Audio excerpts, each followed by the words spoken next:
Hello everyone, কেমন আছো তোমরা সবাই? আশা করি তোমরা সবাই ভালো আছো, আমি ভালো আছি।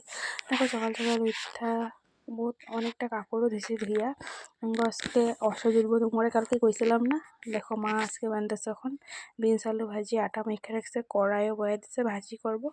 আর আমি একবারে ঘর মুছে চা নুন কইরা আইছি একবারে।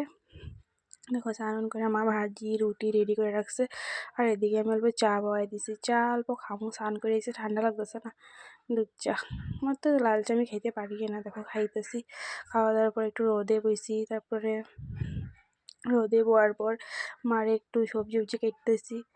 তারপরে দেখো কইরা রোদে বইয়া গামছা নিয়ে রাখছি, মানে গরম লাগে না, এর লেগে বেশি রোদ তাপলেও গরম লাগে। দেখো ভাতও রান্না হয়ে গেছে আমার, ভাত, মূলার বড়া, শাক, বতে শাক, সিম আলু তরকারি, চালতার টক। আর লাস্টে যেন বাবা মাছ নিয়ে এসে, তো মাছ দেরি করে কই হইব কো, রাত্রে বানাইব। আর তো ভিডিওটা ভালো লাগলে লাইক কমেন্ট শেয়ার করো, বাই বাই।